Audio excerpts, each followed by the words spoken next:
folks. Hello folks, 18h13 au Carillon de Radio Tunisienne Internationale. C'est le 120 minutes du jeudi 14 août 2025 et la partie économie avec Ecosphère et à l'autre bout du fil, le professeur universitaire en sciences économiques, Skander Ounès. Bonsoir Skander. Bonsoir Mander, bonsoir à toutes celles et ceux qui nous écoutent. Je suis très content d'être avec toi en direct. Ça me rappelle de glorieux souvenirs, n'est-ce pas? Tout à fait. De très bons souvenirs dans une autre radio, il faut dire. Exact. Et là où il y avait de la bonne ambiance et beaucoup de musique également. De la très bonne musique. De la très bonne musique. Oui, je ne vous le fais pas dire, mais en tout cas aujourd'hui on va plutôt parler d'économie. Professeur Skander Ounès, qui vient de publier un article intitulé « Les contraintes incontournables du plan modèle de développement 2026-2030 » qui dicte aux économistes de réagir à ce plan qui soulève d'ailleurs un certain nombre de questions de fond dont il a voulu bien nous en parler. Alors, merci tout d'abord d'avoir accepté l'invitation de RTCI, Skander Ounès. Merci à toi, ça me fait grand plaisir qu'on se retrouve, il n'y a pas de problème. Voilà. Alors pour commencer, comment décrivez-vous, Skander Ounès, la situation économique actuelle de la Tunisie? C'est une très bonne question, c'est une question très complexe en même temps. Oui. Je vais essayer de faire court et de faire simple. J'ai eu un prof, regretté Bernard Rosier, qui me disait, vous savez, pour être savant, il ne faut pas être obscur. C'est magnifique, oui. Il faut être très simple. Exactement. Donc on va essayer de faire très très simple. Il faut être dans la lumière, tout simplement. Exactement. Et donc, je vais essayer d'aborder très rapidement donc la partie. Premièrement, donc je veux aborder un peu tout ce qui est les contraintes internes et externes de la Tunisie. Au niveau externe, d'abord, nous sommes un pays exportateur d'huile d'olive, de phosphate et de très très peu de pétrole et dérivés. Malheureusement, donc le prix de l'huile d'olive a pratiquement baissé en une année de moins 49%. Oui. C'est dramatique pour nous. Le prix de la tonne, bien entendu. Le prix du phosphate, il augmente et il diminue. En gros, c'est 28%. Et donc, la somme de tout ça fait que les exportations de la Tunisie ont pratiquement stagné pour le premier semestre 2025. On est à plus 0,3%. Par contre, en revanche, donc les importations de biens industriels ont augmenté. Exactement. Elles ont augmenté et c'est contrairement à ce qu'on pense. Par exemple, avant 2011, on avait 71% d'importation de biens industriels. Les 5 dernières années, on a 63%. Donc, ça veut dire que, quand je dis biens industriels, c'est-à-dire biens d'équipement, donc machines-outils. Donc, si tu veux, recomposition du capital productif. Oui. Et là, ce qui est encore plus grave, donc les biens d'investissement, avant 2011, ils étaient à 28% du global des importations. Là, on est à 21%. Par contre, la part des biens consommés, les biens de consommation, ils passent avant 2011 donc de 16,5 à 20%. Donc, ce qui veut dire que on importe moins de machines-outils, moins de capital productif et on importe plus de biens de consommation, avec des exportations qui stagnent. Et donc finalement, ça nous donne, si tu veux, une évolution en double ciseau, une double problématique pour notre commerce extérieur, moins de biens d'investissement et plus de biens de consommation. Ce qui fait que cette année, on a eu un déficit de commerce extérieur qui a fait 8,4 milliards. Il a dépassé de 2 milliards celui de l'année dernière. Et alors ça, c'est au niveau, si tu veux, des choses sur lesquelles, à la limite, nous n'avons pas beaucoup de prix. C'est les prix extérieurs, la structure des exportations, la moitié de notre déficit, en gros 50% vient de la balance énergétique. Oui. Donc ça, c'est une réalité dure, amère, mais on l'a subie. On n'a pas le choix. Le problème, autre problème externe qui est en train de nous toucher, c'est l'augmentation de 15% des tarifs douaniers. Et là, il va concerner ce qu'on appelle un peu le secteur offshore. Le secteur offshore, c'est-à-dire, si tu veux, les entreprises totalement exportatrices de la Tunisie. En gros, pour faire court, c'est les firmes multinationales. Et je rappelle que le secteur offshore produit pratiquement 70% des exportations de la Tunisie. Alors que le régime général, donc le régime de tout ce qui est produits agricoles, etc., est en chute de moins 13%. L'autre, le régime offshore, est de plus 6,8%, en gros 7%. Et donc là, si tu veux, ça freine. Ça ça va limiter, et d'ailleurs le FMI prévoit une contraction des échanges extérieurs de la Tunisie d'ici pour ces 5 années. Et d'ailleurs on va en parler ensuite au niveau de l'article, parce que une des composantes de la croissance tunisienne, les exportations, est en panne. Ah, et les autres, Skandrounes? Les autres, on va avoir, si tu veux, l'investissement direct étranger, donc tout ce qui est investissement, et on va avoir, bien entendu, la demande intérieure. La consommation. Si tu permets, je finis un peu, donc les trois contraintes au niveau interne, donc ça c'était au niveau externe, donc prix mondiaux, augmentation des tarifs douaniers. Au niveau interne, on a eu, à mon avis, trois erreurs qui ont manqué de vision économique et qui vont rendre les marchés en question, on va voir les marchés, beaucoup plus rigides. Il y a d'abord la réglementation sur les chèques. À mon avis, c'est une loi qui n'a pas eu la vision économique fondamentale, c'est-à-dire que on n'a pas su apprécier quelle est l'importance du chèque, qui est un moyen de crédit en Tunisie, entre parenthèses, il faut bien le rappeler pour tout le monde. Oui, mais il a été détourné, Skandrounes, hein, ce n'est pas ça. Oui, c'est ce que je dis, c'est pour ça que je dis que c'est un moyen de crédit. Oui. D'accord, mais la mauvaise appréciation de ce détournement positif ou négatif, ça dépend de quel côté on se place. D'accord. Oui, c'est vrai. Plaçons-nous du côté des ménages. D'accord. Bon, et les ménages réglo, hein, pas ceux qui signent des chèques à 200 000 et qui ont 0 dans le compte. Non, ceux-là, ils assument leurs responsabilités. Mais monsieur et madame, tout le monde. Oui. Donc, maintenant, regardons autour de nous. L'activité économique a ralenti à cause des chèques. Oui. Parce que plus personne, n'oublions pas que une grande majorité des gens qui perçoivent un salaire, un revenu, sont des salariés. Qui paient les études de leur enfant. Oui, d'abord, c'est-à-dire, personne ne peut acheter, soyons réalistes, personne ne peut acheter une voiture comptant, personne ne peut acheter un réfrigérateur aussi. Oui, mais voilà, donc là, je prends des biens de consommation courante. Et ça, il fallait y penser. Et ça, la sonnette d'alarme a été tirée. Parce que ceux qui ont fait la loi, à mon avis, ne connaissent pas ou ont très mal apprécié le circuit financier entre ménages, entreprises, banques. Il n'y a pas eu d'étude d'impact, Skander, malheureusement, comme d'habitude.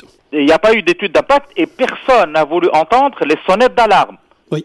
C'est pas la peine de dire, beaucoup d'économistes, en toute modestie, j'en ai fait partie, avec des articles qui ont été écrits, faites attention, vous allez attaquer la demande intérieure. Et la demande intérieure est un pilier de croissance.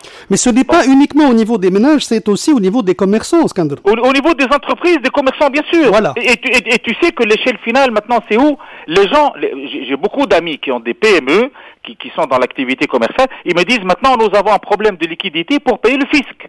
Oui. Ah oui, c'est un problème. Donc maintenant, c'est l'État qui va être impacté avec ça. C'est ça.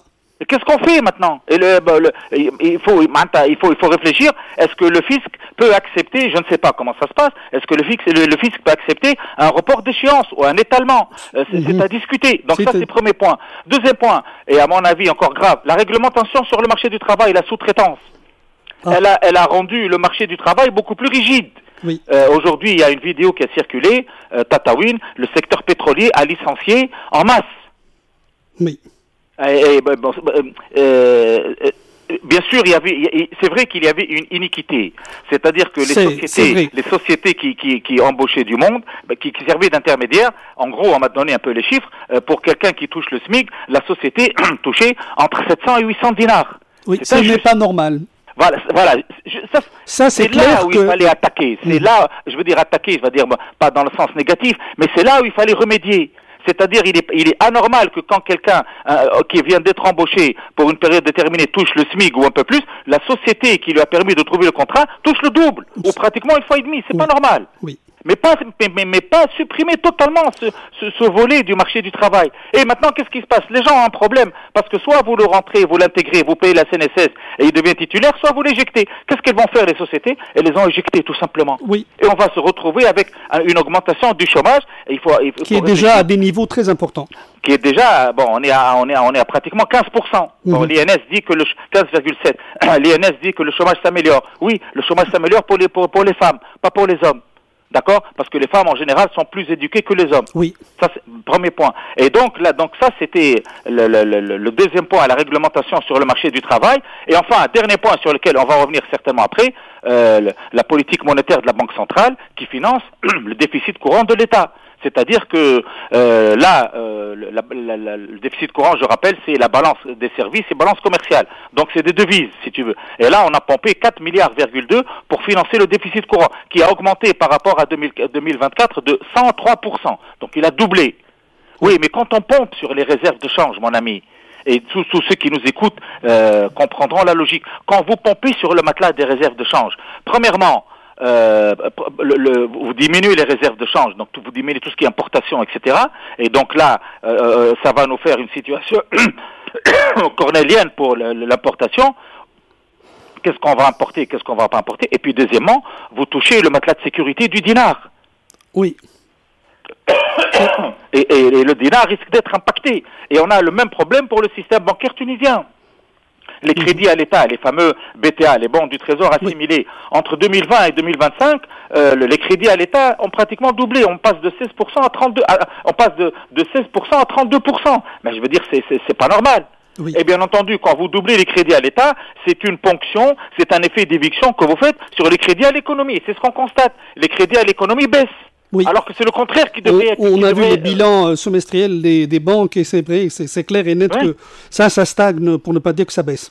Mais ça, c'est dangereux. Donc, suppose une PME ou une start-up qui a besoin d'un financement, on peut lui dire non. Et les banquiers réfléchissent avec zéro risque. Oui. Généralement, et zéro risque, c'est l'État, parce qu'un État ne fait jamais faillite dans sa propre monnaie. Et donc là, il y a un effet d'éviction sur tout ce qui est financement de l'activité économique. Voilà, ça c'était un peu, si tu veux, un round-up de la situation actuelle. Voilà. Alors, Scandalounaise, la loi de finances 2025 a été bâtie sur une hypothèse d'un taux de croissance de 3,2%. Oui. Sachant que... Oui, ça vous fait rire. Bon, c'est vrai que ça a fait rire plus ou moins le commun des mortels, hein, parce que nous avons remarqué qu'on est très loin de cela et je ne sais pas comment a été faite cette hypothèse. Et là, exact, et là tu m'offres la perche. L'autre fois j'ai lu un article, le Fonds monétaire arabe a sorti des chiffres de croissance pour la Tunisie. Je veux rester dans les clous, comme on dit, les chiffres sont irréalistes. Pour 2025, il dit 3,2%. 3,2%. Ça fait plus qu'au moins 10-12 ans qu'on n'a pas atteint ce chiffre-là. Oui. Et pour 2026, on est à 3%. Je rappelle que le FMI, dans le World Economic Outlook d'avril 2025, pour la Tunisie, en 2025, c'est 1,4%. Et en 2026, 1,4%. Oui. Et la moyenne 2026-2030, c'est 1,3%. D'ailleurs, j'en parle dans le papier. Moi, la question que je pose de manière béate, comment le FMA, Fonds monétaire arabe, sur quelle hypothèse il arrive à trouver ces chiffres-là? Ça n'a aucun sens. Ça n'a aucun sens. Oui. Il s'est basé peut-être sur les chiffres tunisiens. Oui, mais même sur les chiffres tunisiens, j'aimerais bien. Malheureusement, on ne communique pas, on n'explique rien. Juste une remarque. L'autre fois, je lisais un article sur un site électronique, la présentation du gouvernement sur le nouveau modèle, plan modèle 2026-2030. Généralement, quand on présente un plan modèle sur 5 ans, on s'attend à quoi? On s'attend à avoir un minimum de chiffres. Oui ou pas? Oui, tout à fait. Oui ou non? Donc, au moins, là, j'ai relu, il y a 0 chiffre. Comment voulez-vous convaincre les gens que ce que vous allez mettre sur la table est bancable? D'ailleurs, c'est la question que j'ai posée dans mon papier. Il y a 0 chiffre. Que l'on donne au moins un minimum. Je peux vous donner quelques chiffres qui m'ont été présentés par notre ami Moustapha Boubey, qui j'espère est à l'écoute.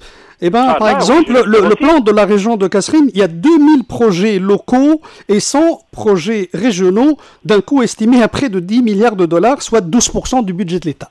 Quoi? Voilà. Ça, c'est des chiffres qui m'ont été présentés par notre ami. 10 milliards de dollars? Mais est-ce que les gens... Non, d'abord, c'est 10 millions de dollars. C'est 10 000... C'est impossible que ce soit 10 milliards de dollars, c'est impossible. 10 milliards de dinars. C'est énorme, là. Oui, tout à fait. C'est énorme. Oui. Ça fait... Non, mais soyons réalistes. Oui. Tu as vu, quand on ne communique pas, quand en tête de file, on ne communique pas les chiffres... C'est vrai qu'on se retrouve avec des chiffres, voilà, peut-être... Mais c'est des chiffres, c'est des chiffres fantaisistes, ça ne veut rien dire. Oui. Et puis, moi, là, on pense à l'échelle macro. Quand le gouvernement présente un plan d'ensemble, c'est de la macroéconomie, c'est pas au niveau régional. Oui, tout à fait. Donc vous dites, je vais investir tant, voilà l'enveloppe, comment j'espère financer, voilà le au niveau interne, voilà au niveau externe, voilà l'investissement, voilà l'investissement régional, voilà le taux de... Il n'y a rien. Oui. Mais à la limite, je veux être très prudent, ce n'est pas tenable. C'est la question que je pose, la première question que je pose dans mon papier. Envisager de faire, d'ailleurs je relis, c'est devant moi, envisager de mettre en place un nouveau plan, c'est très bien, c'est très louable. Bravo. Comment on va le financer? Comment est-ce qu'on va le financer? Sachant que les 3 axes de croissance habituels de la Tunisie, la demande intérieure, l'exportation et l'investissement sont en stagnation, pour ne pas dire en régression. Comment vous allez faire? Oui. Vous allez créer en l'espace de 5 ans 3 nouveaux piliers, c'est impossible. Impossible. Je dis et j'assume et je maintiens. C'est impossible. Continuer sur les 3 piliers, c'est pas possible. Il y a qu'à lire les 5 dernières lignes de World Economic Outlook du FMI, qui prévoit une contraction de la croissance pour la Tunisie en 2026-2030 avec de grands problèmes économiques et au niveau macroéconomique. Soyons réalistes. Là, les chiffres, malheureusement, ne mentent pas. Oui. On a bien beau avoir toutes les ambitions du monde. C'est bien beau d'avoir les ambitions, les meilleures ambitions. Mais à un moment, il faut être réaliste et pragmatique. Mais les chiffres ne mentent pas. Mais on peut pas échapper à ça. C'est pas possible. Oui, d'ailleurs, s'il vous plaît, à toi et à tous ceux qui nous écoutent, je rappelle à tous ceux qui nous écoutent que septembre-octobre 2025, nous serons à la 4e année sans équipe analyse au titre du chapitre 4 du FMI. Oui. C'est-à-dire que ça fait 4 ans qu'aucune équipe du FMI n'est venue au mois de septembre, n'a rencontré le chef du gouvernement, les ministres concernés, etc., et n'a sorti un rapport de politique macroéconomique avec des recommandations, comme ça se fait pour tous les pays du monde. Pour être malheureusement plus malheureux, vous pouvez rentrer sur le site FMI et il y a la liste des pays qui sont très en retard. Nous sommes en retard en gros de 57 mois. C'est ça. C'est énorme, oui. Et nous figurons avec le Soudan, le Yémen, l'Érythrée, l'Iran, qui connaissent d'autres problèmes que les nôtres, hein. Non. Hein? Qui connaissent d'autres problèmes qui ne sont pas les nôtres. Mais ce sont des pays en guerre. Non, alhamdoulilah, on n'est pas des pays en guerre. Mais je veux dire, d'ailleurs, c'est le grand virage de politique économique que je défends. Je le dis et j'assume. On n'a plus le choix. Oui. Alors, votre article, Skander Ounès, attire l'attention sur l'évolution de la dette extérieure également, qui d'après vous, serait vraiment intenable à l'horizon de 2030. Oui. Alors, l'évolution de la dette, là, c'est des chiffres qui font peur. Le service de la dette extérieure, hein. Nous sommes pratiquement pour les 6 premiers mois de 2025. En gros, quand on parle de service de la dette, c'est-à-dire le paiement du capital plus les intérêts, c'est ça? Intérêts. Oui. Là, je vois bien Mondrzid, le financier. Hein. Alors, le service de la... En gros, je rappelle à ceux qui nous écoutent que la dette extérieure de la Tunisie tourne aux alentours de 42-43 milliards de dollars. C'est pour ça que tout à l'heure, quand tu m'as dit 10 milliards, j'ai sursauté. J'ai dit non, c'est impossible. Non, il y a une dizaine de zéros qui sont plus, là, c'est pas possible. D'accord. Bon, au niveau du service de la dette, le service de la dette, donc comme tu as dit, capital plus intérêt, il absorbe 23% des recettes d'exportation en 2024. Il a absorbé. Jusqu'à fin avril, ça ce sont des chiffres Banque Centrale. Tous mes chiffres sont officiels. Fin avril 2025, pour l'année 2025, fin avril, le service de la dette a absorbé 32%. Chiffre encore plus grave. Malgré tous ceux qui font des pirouettes. Des élucubrations. Les élucubrations d'Antoine. Voilà, des élucubrations, des pirouettes pour le tourisme. Le tourisme, eh bien, je vous rappelle, mes chers amis, que le service de la dette a absorbé la totalité des recettes du tourisme et des Tunisiens résidant à l'étranger. En gros, il tourne à 120%. Il a absorbé plus que tout ça. Donc finalement, nous avons un secteur touristique. La grande question est, il sert à quoi? Il sert à quoi? C'est-à-dire tout l'argent qui rentre va être absorbé. On paye avec les échéances. Exactement, va être siphonné avec tout ce qui est envoi des Tunisiens à l'étranger. Autre chose, la dette de l'État, donc la dette de l'État central, fin 2025, elle est de 148 milliards de dinars.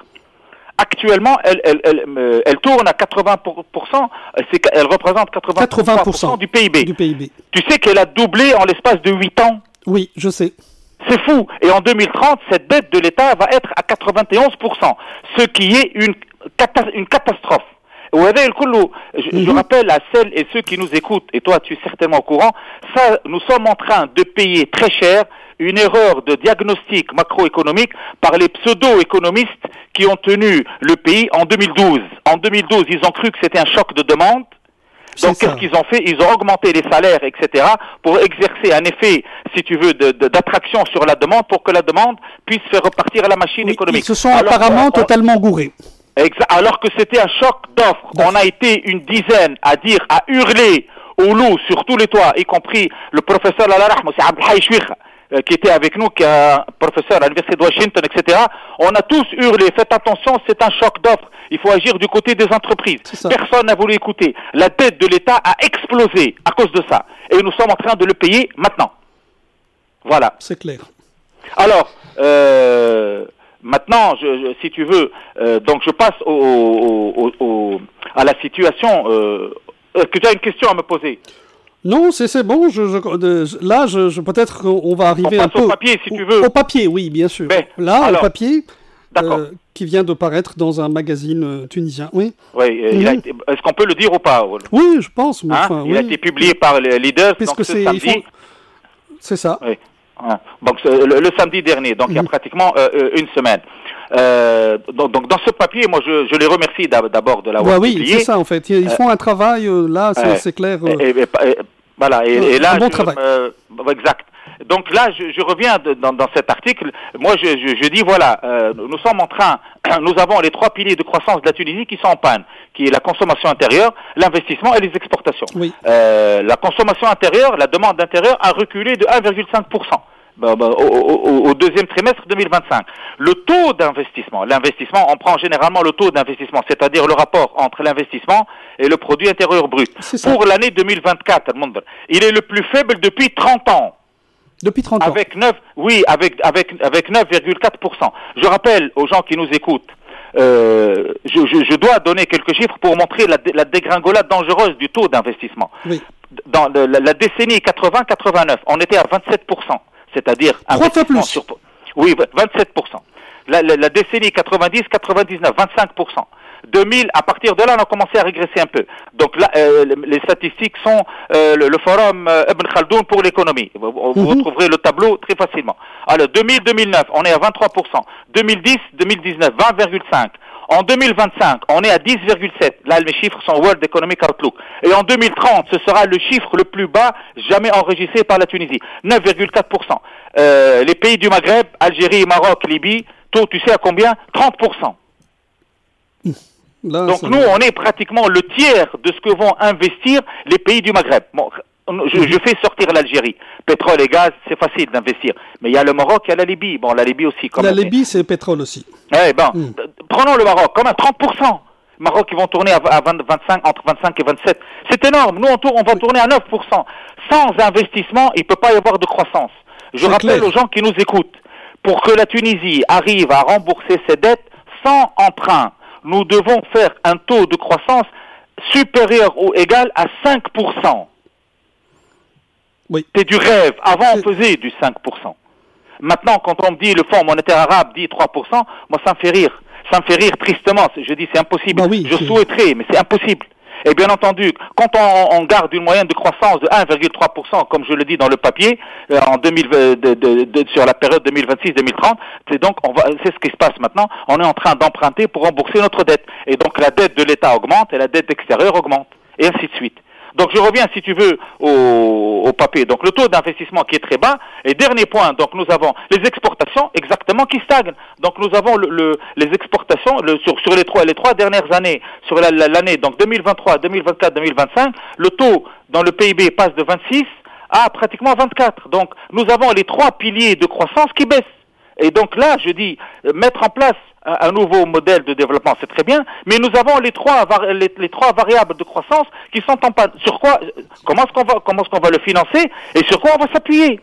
Alors, pour le financement, on peut plus avoir recours au financement international parce que tout est assujetti à un accord avec le FMI. C'est ça, je pense, le goulot d'étranglement. Exactement. Tu sais que l'Union européenne nous a donné des miettes en janvier 2023, et d'ailleurs j'avais sorti un article, on nous avait donné 150 millions d'euros. Toute la Tunisie a été très contente que Madame Meloni nous ait donné 150 millions d'euros. Je leur ai dit, je vous rappelle que le PSG, prime de signature de Kylian Mbappé, vous la trouverez sur Internet, 184 millions d'euros. Et là, les gens, ils ont ri jaune. Je leur ai dit, donc 27 pays nous ont donné 150 millions d'euros. Le PSG a donné à Mbappé 184 millions pour apposer une signature de contrat. Je ne ferai aucun commentaire. Et on nous a promis, bien entendu, 950 millions d'euros, à condition que l'on s'entende avec le FMI. Juste, si tu permets, ces chiffres-là, on peut les retrouver dans une tribune que j'ai, en toute modestie, publiée dans la presse le jeudi 24 juillet. C'était une tribune en réponse à la tribune des 27 ambassadeurs de l'UE une semaine auparavant. J'ai lu d'ailleurs. 7 juillet, exact, merci, pour les 30 ans de l'accord d'association, etc. Et le titre de ma tribune, ça s'appelle « Les non-dits d'un partenariat stratégique ». Je vous invite, celles et ceux qui nous écoutent, lisez je vous invite, en toute modestie, parce qu'il y a beaucoup de chiffres, il y a beaucoup de remarques sur le comportement de l'Union européenne pour le conflit du PO, il y a beaucoup de remarques pour la relation à Tunisie, Union européenne, etc. Je soulève bien, je sors bien des cadavres de l'armoire, comme on dit. Facile. Donc ça, donc je reviens à la question, comment est-ce qu'on va le financer? Donc on peut plus avoir droit au financement extérieur, puisque avec le FMI, pour le moment, c'est mort. L'investissement direct étranger, cette année, je rappelle à ceux qui nous écoutent, que la Tunisie vient de capter uniquement, pratiquement 2% du total des IDE, investissements directs étrangers, qui ont été investis en Afrique du Nord. C'est la part la plus faible depuis 25 ans. Qu'est-ce que ça veut dire? Ça veut dire qu'au niveau international, au niveau des investissements directs étrangers, la Tunisie est chantée. Oui. C'est triste, on n'intéresse plus personne. Et les chiffres sont là. Je n'invente rien. Et d'ailleurs, les chiffres, c'est CNUSED, Conférence des Nations Unies pour le commerce et le développement, juin 2025. Donc, ce sont des chiffres qui sont officiels. Oui. Voilà. Et donc, maintenant, la deuxième question qui découle de la première, comment est-ce qu'on va le financer? Moi, je dis, on a un décrochage de croissance qui commence à partir des années 2000. La seule solution maintenant, c'est un virement, un recentrage drastique. Et le recentrage drastique, il faut s'entendre avec le FMI. Alors là, bien entendu, beaucoup de gens m'ont dit, la souveraineté, j'aurais dit, c'est très bien. Je rappelle aux gens qui nous écoutent qu'en 1986, le programme d'ajustement structurel, le PAS. Exactement, le PAS, le programme d'ajustement structurel en 1986 a été élaboré par 4 professeurs tunisiens, dont je vais donner les noms maintenant. Oui. Je vais commencer par celui qui est décédé, Allah rahmou, professeur Azil Arbi. Ensuite, il y a eu Simon Sfanebli. Ensuite, il y a eu Simon Del Gargouri et Siraj Malaya. Oui. D'accord? Eh bien, on peut reprendre les 3 qui sont encore là, avec c'est Abdjabar Saïs, avec Mansour Ben Slema, qui sont là, avec Safif Lendewi, les mettre autour d'une table et sortez-nous un plan d'ajustement structurel version 2025. Et il serait parfaitement jouable et parfaitement bancable. Ce sont des sommités scientifiques. Ils savent parfaitement ce qu'il faut faire. Malheureusement, on n'écoute pas les élites du pays. Et après, on va le payer très cher. Pourquoi ne pas mettre ces gens-là autour d'une table et nous sortir un nouveau plan? C'est ce que Christine Lagarde, qui était directrice des générales du FMI, nous avait demandé en 2012. Elle nous a dit, on peut financer, on peut vous financer. C'est à vous de faire votre plan et nous on discute et on le finance. Oui, mais en général, Skanderounis, on reproche, disons, au FMI, c'est son dictat de dire il faut privatiser les entreprises publiques. Merci de m'avoir mis sur la voie. Il s'est dit, pour privatiser, nous avons en gros 104 entreprises publiques. En gros, c'est ça, 104 entreprises publiques. Peut-être un peu plus. Hein. Oui. 104, 110, 112. Je pense que le chiffre est de 112. Alors, un jour, un étudiant m'a arrêté dans la rue, il m'a dit, monsieur, vous nous avez toujours enseigné que le monopole est toujours gagnant. Oui. Il m'a dit, je comprends pas. Là, les monopoles sont tous perdants. Je lui ai dit, oui, apparemment, là, il y a un problème. Et on a éclaté de rire. C'était un rire jaune, malheureusement. Oui. Chaque année, l'État ouvre la fenêtre et balance des milliards de dinars pour subvenir à ces entreprises publiques. On peut pas s'occuper de toutes les entreprises. On a fait le calcul, il y en a uniquement 12, Manzur. 12. Il y a 12 entreprises publiques qui réalisent 90% du déficit de l'ensemble de ces entreprises publiques. Oui. Donc, on peut agir sur ces 12 entreprises. Je ne comprends pas pourquoi le mot privatisation fait peur. Tu sais ce que c'est la privatisation? Moi, je suis l'État. Je garde 51% du capital. Vous prenez les 49, oui. D'accord? Et je garde un droit de regard. Et voilà, et ça marche. Tout simplement. Bien entendu, une entreprise comme Phosphate Gafsa, un jour on a reçu à Express FM le PDG. Il nous a dit avant on tournait avec 3000 ouvriers, depuis la révolution on tourne avec 8000. On nous a obligés à embaucher 5000. 5000 embauchés à ne rien faire.